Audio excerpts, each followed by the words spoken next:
Hello, I'm Pastor Ross Taylor. You know, when I look at the lives of people like James, John, Matthew, Zebedee, followers of Jesus, later on, of course, the Apostle Paul, I see these men that were all Jewish men growing up in a very normal households. They were all different personality groups and they had different occupations. Some were fishermen, some were public servants, some were tent makers. But when they encountered Jesus Christ, it changed their lives so dramatically and so radically that later on in the book of Acts, others would say about these men, they turned the world upside down. Acts chapter 17, verse 6. In fact, that statement was made up in Thessalonica. And it is true, these men became radical and committed followers of Jesus Christ. I guess I want to share a little bit about my journey of discovery this morning. My life was dramatically changed on the night of the 14th of December 1978. That was the night that I accepted Jesus Christ as my Saviour. I was 31 years of age, but it was quite a journey to get to that place. Let me perhaps give you a little bit of background so that you understand where I'm coming from today. I grew up in Ipswich, and my dad worked in the railway workshops as a coach builder. My mum was a very traditional family. My mum was home looking after the kids and so forth. And I had three sisters. We're all separated by about 6 years apart. And so just as one was starting school, another one would be born, and so forth. So I'm the only boy in the family, but I managed to survive that. We all attended Methodist Sunday school and youth groups and so forth. So I knew the stories about Jesus, but had no real commitment to Christ or any of those things at that time. That was all around the 50s. In the 60s, I became a technician in the electronics industry. It was my apprenticeship was with the PMG, or Postmaster General's Department, which later on moved into becoming telecom, and then later on the Telstra that we would know today. Although vastly different from what we know of today. Then I was totally committed to the communication world. Television and radio communication was my specialty, along with microwaves. And I worked on television transmitters and radio stations all over Queensland. It was while I was in Emerald in the 60s, working on the radio station there, that I met this beautiful creature, 16-year-old girl, and her name was Diane. And in 2 years' time, I would marry her. We moved our lives. When we got married, we moved to Mackay, where I had just installed the television transmitters there, and took on part of the team as being on the maintenance of those transmitters. And so we lived our lives, and our children were if you like, born there in Mackay. And but I moved on, and in the 70s, I was trained as an infantry officer with the 42nd Royal Queensland Regiment, which was a reserve regiment, and did that alongside my technical work. But this time I had very little contact with church. The only thing I'd have contact with would be for marriage, christenings, and those sort of things. Other than that, my engineering, my scientific logic mind had no place for anything outside of what I could touch, feel, hear, see, so forth. You know, the whole realm of God, heaven, hell, prayer, angels, demons, it was all mythical stuff to me. It was right there with Santa Claus and fairies. It was nice and fuzzy, but not rational, not real. In fact, Jesus Christ was only mentioned as a swear word. And the Bible was just full of a lot of old fables. But my two older sisters, on the other hand, though, they were very committed Christians, and I thought that a bit over the top. They were quite radical, but they were good. In 1974, an incident happened where Diane had miscarried, had quite a severe miscarriage. It was a bit of a life or death situation, really, and she became quite angry with God and a bit confused and so forth, and I was a bit worried about her, but that only lasted for about a week, when she had a conversation with my elder sister Joy, and Joy, and her husband Bob, led her to a place of releasing all that anger and frustration and accepting Jesus Christ and God's plan of salvation. And it radically, absolutely changed her life. Like she moved from this person who was depressed and angry and just moved into an incredible place of peace and become the most wonderful, loving wife. I thought maybe it would just only last for a few days, maybe a week or so, but it went on and on and on, and in fact has never diminished from that day on. I was really shocked for a while, but she was really a new creation. She was a new creature, and it was a wonderful. For the next 4 years, my wife Diane and my sister both tried to get me to see what they could see, to see the light, so to speak, and to believe in Jesus, that he was the way, the truth, and the life. And I wasn't going to have a bar of it. And I could argue with them for hours on end. But they coerced me into going to church a few times, and these were pretty radical church meetings, I want to tell you. They certainly weren't like the church meetings that I'd been to in the Methodist church. These people were clapping in rhythm to the song, and the preacher was excited, and people were genuinely happy and genuinely loving each other. But it was all too mythical and fanciful for me.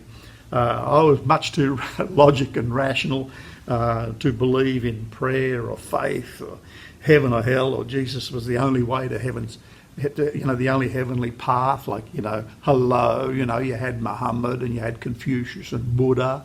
Surely, the millions of people that follow them must be right. I had that sort of ridiculous argument. In fact, if you'd seen me in that church service, I'd been the one sitting down with my arms folded and looking very disgruntled, like, I wasn't going to be a part of these crazy, excited Pentecostals. And but I look back on it now, I look back on it. And as I sat there in those meetings with my arms folded and looking quite like, get me out of here, nevertheless, deep inside of me, in a place that I couldn't even speak about then, but I know about it now, there was a tiny, tiny seed deep within me, and somehow that tiny seed was somehow saying to me, someday you're going to be a part of all this. Now, fair crack of the whip. I just dismissed that as being crazy stuff. And anyhow, journey with me a little bit later on. 1977, the Queen comes to Australia for the Silver Jubilee, and here I am. I'm asked to carry the 42nd Royal Queensland Regiment colours down to Canberra with a colours party, and line up with thousands of other troops on the grounds outside Parliament House. We practiced for about a week or so before the whole thing happened, and then basically I was away from home for 2 weeks. And when I came home, the house was empty. There was no, remember these are the days before mobile phones, communication was terrible, and so I just come home, the house was empty. Within the hour I found out that my wife Diane had almost lost her life while I was away, and had undergone radical surgery in hospital. And by the time I got to hospital, that particular day, she was just coming out from the anaesthetic and was really in recovery with tubes and everything all over her. But she managed to ask me if I'd ring up the Uniting Church minister, and Evan Stanlake. And I rang him and said, hey, mate, my wife would like you to come and pray for her. And, okay. So he turns up 10 minutes later, bless his heart. Anyhow, as Evan leant over her and began to pray, I'm standing at the foot of the bed when suddenly, as he's praying, something dynamic happens in that room. Now, I'm trying to explain something that I can't explain even to this day, except that there was someone else that joined us in that room. And his presence in that room was just loving, caring, powerful, emotional. I don't know how to describe it, except you say you almost filled the room with liquid love. I'm standing at the foot of the bed with tears running down my cheeks. I'm highly embarrassed that I'm crying. And I remember very clearly thinking to myself, what's going on here? There's just some guy mumbling some words that I couldn't understand over my wife. And yet, as he's speaking, the room, there's something is happening here. And, he stopped praying, and the situation, I sort of hid my face a little bit because I was embarrassed, and, but I couldn't talk to anyone about it. I didn't know how to talk about it because this was right out of my comfort zone. But from that moment on, I began to realise that there was perhaps I secretly wondered, because I didn't dare raise the subject with anyone. It was like I didn't know how to even talk about it. But it seemed to me that I might have been blinded to something that was really there. Is there something beyond what I consider normal world? Is there something? Maybe there is more. Maybe there's another dimension that I don't know anything about. Maybe this man Jesus had come from another dimension called the kingdom of heaven. And maybe my eyes were blinded to it. I'm reminded of the story of H.G. Wells wrote a story called The Country of the Blind. It's about a country that had been sealed off from the rest of the world, and there was a genetic defect. And over the centuries, people had not only lost their sight, but lost their eyes.